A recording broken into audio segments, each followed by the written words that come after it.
やっぱり本当に支えてくれた家族やもう本当にスタッフの方たち、もうキャストの方、あとはもう本当に日本の応援してくださっている皆様方、もうみんなに本当に感謝してますし、あとは本当に一番最初アメリカに来るきっかけをくれたそのケビン・ターレンさん、もう残念ながら昨年亡くなってしまったんですけど、その方に本当に感謝したいですね。はい。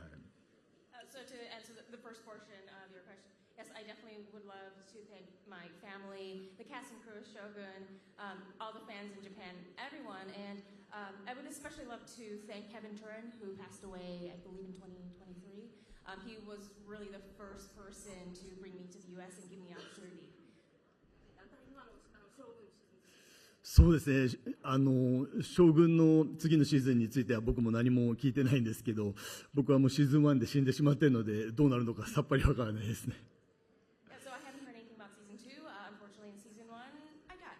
So, yeah. I don't have anything to tell you about season 2. In a way, and losing you was devastating for me personally. So I'm still here. Yeah, I know. But basically, I want to know, moving forward, if you were to get offered to appear in the second season in a capacity as a ghost or a dream sequence, would you say yes or no? If they ask me, I would absolutely do it. There's no way I'm going to say no. But I don't know if it serves the story, and I want it to be really good and not to bring the character back just to have her back. So I'm happy if they move on without me. Well, it's the advice I will give him in time, which is you don't actually have to wear these shoes. And when you do, make sure you put the little foamy things, you put them in before you put on the shoes. So that's a good one. Honestly, just be yourself, I think, and relax. Telling someone to relax is crazy. It doesn't make any sense, and it won't make any sense to them. But there will come a day where they'll say, oh, I see. And that's true for athletes, it's true for artists, it's true for creative people, it's true for scientists, that in order to allow or to open, to have discovery, you have to be able to just let things happen and not continually try to control them like I did for the first 55 years of my life. You know, we all know that there are certain kind of conditioning, societal conditioning. But what we really have to look at is what we're choosing to buy into. Because it exists, it doesn't make it the truth. And I think it all goes back to how we choose to hold ourselves.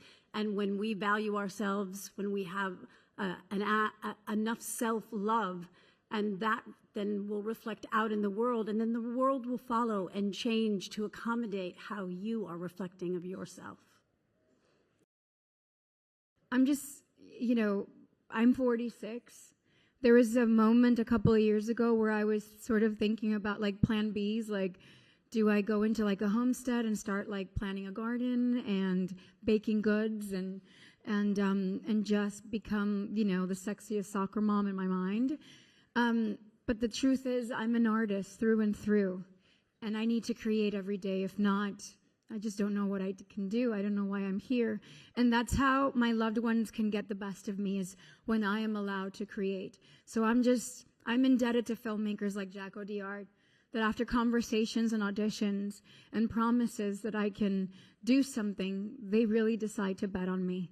And it works. I was sitting in the audience and I received a message from James Cameron, who's, you know, somewhere in New Zealand right now, cutting Avatar, Fire and Ash.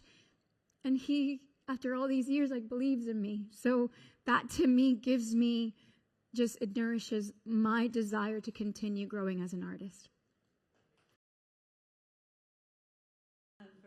For Israel, you were part Jewish. What was it like to connect with this character and the anti-Semitism that he deals with, especially relevant, timely, with all the rising anti-Semitism happening in the world? Yes, unfortunately, there is obviously a tremendous amount of anti-Semitism. It's something that this character is fleeing, and that persecution, not just for being Jewish, but for his artistic beliefs and his values, and to be oppressed and judged and othered. And then to come with hopes and dreams that that is in the past, and to still face that, and for those challenges to still exist, and the fact that they do, and the fact that it's intimate to me, the roles that I've played, and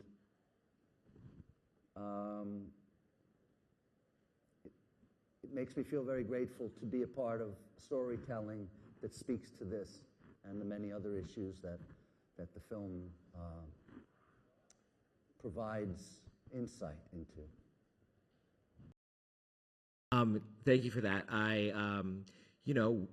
We love movies. They're the movies that are timeless, that have been there our whole lives, and we wanted to make Wicked feel like it's always been there on our shelf, but we just never picked it up and watched it.